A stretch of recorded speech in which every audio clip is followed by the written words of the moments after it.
गांव छोटा था, लेकिन यहाँ हर चीज की अपनी एक कहानी थी। हर पगडंडी, हर पेड़, हर पत्थर की अपनी पहचान थी। और उसी में से एक था गांव के किनारे स्थित वह पुराना कुआं। यह कुआं शायद सैकड़ों साल पुराना था और उसके बारे में लोग अजीब अजीब बातें करते थे। कई पीढ़ियों से कहानियां चलती आ रही थी कि उस कुएं में एक काली छाया रहती थी।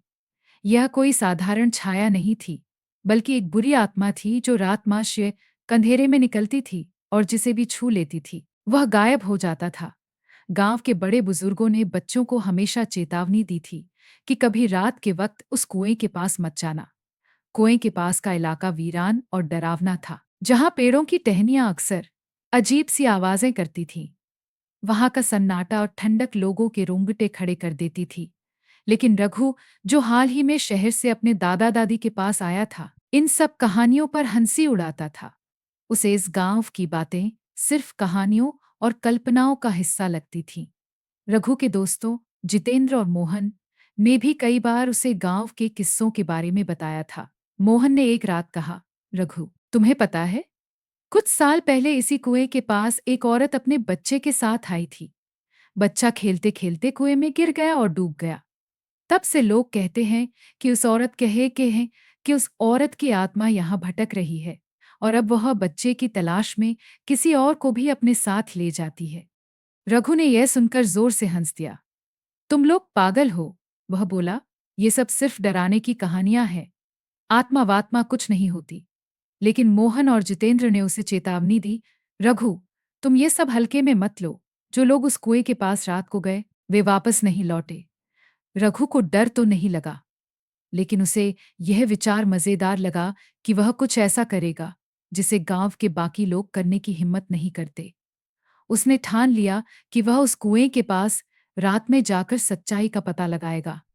अगले ही दिन दोस्तों के बीच शर्त लगी कि रघु आधी रात को कुएं के पास जाएगा और पूरी रात वहां गुजारेगा। उस रात, जब पूरा गांव सो रहा था, रघु ने अपने कमरे से टॉर्च ली और चुपचाप बाहर निकल गया। मोहन और जितेंद्र ने उसे बहुत मना किया, लेकिन रघु को अपनी हिम्मत दिखानी थी। आसमान में बादल छाए हुए थे, जिससे रात और भी डरावनी लग रही थी। हवा में अजीब ठंडक थी और चारों ओर सन्नाटा पसरा हुआ था। कुएं के पास पहुंचकर रघु ने चारों ओर नजर दौड़ाई। सब कुछ शांत था, केवल पेड़ों की धीमी धीमी सरसराहट सुनाई दे रही थी। उसने हंसते हुए कहा, कहाँ है वो काली छाया? मैं यहाँ हूं।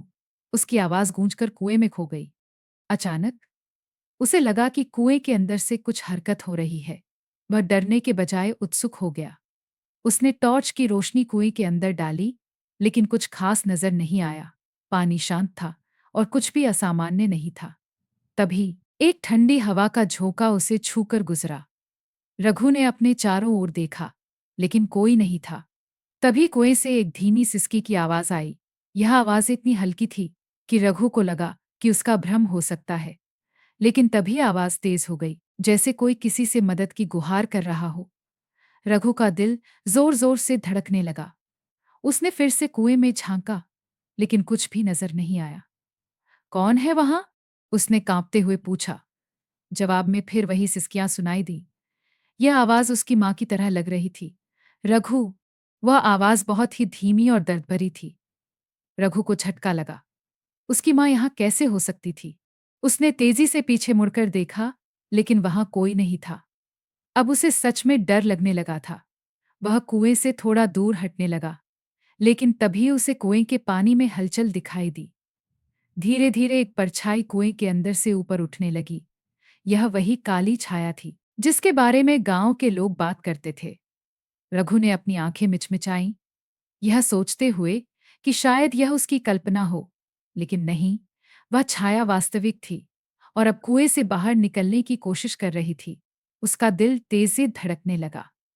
उसने पीछे हटने गाला, लेकिन उसके पैर जैसे जमीन में जकड़ गए हों। वह छाया अब पूरी तरह से कुएं से बाहर आ चुकी थी। लंबी, काली और धुंधली, उसकी आंखें लाल चमक रही थीं। रघु की सांसें अटकने लगीं। छाया धीरे धीरे उसकी ओर बढ़ने लगी। उसने चीखने की कोशिश की, लेकिन आवाज गले में फंस गई। छाया का हाथ अब उसके पैरों तक पहुंच चुका था। रघु ने खुद को छुड़ाने की कोशिश की, लेकिन उसका शरीर जैसे उसकी बात नहीं मान रहा था। छाया का स्पर्श ठंडा था और वह धीरे-धीरे उसे अपनी ओर खींच रही थी। रघु की आंखों के सामने अंधेरा छाने लगा और फिर सब कुछ धुंधला हो गया। सुबह गांव में अफरा-तफरी मच गई। रघु के दादा-दादी ने देखा कि वह रात भर वापस नहीं आया। जब गांव के लोग कुएं के पास पहुंचे, तो वहां सिर्फ रघु का एक जूता पड़ा मिला। रघु का कहीं कोई निशान नहीं था। गांव में अब इस बात को लेकर दहशत फैल गई। घबराई थी। सभी ने सोचा कि काली छाया ने एक और शिकार कर लिया। रघु कभी वापस नहीं आया और उसके बाद गांव में कोई भी उस कुएं के पास जाने की हिम्मत नहीं करता था। कहते हैं, जो उस काली छाया के संपर्क में आता है, वह हमेशा के लिए गायब हो जाता है, जैसे कभी था ही नहीं। और अब हर रात कुएं के पास से एक धीमी सिसकी सुनाई देती है, जैसे कोई किसी की तलाश में हो या फिर अगले शिकार की प्रतीक्षा कर रहा हो।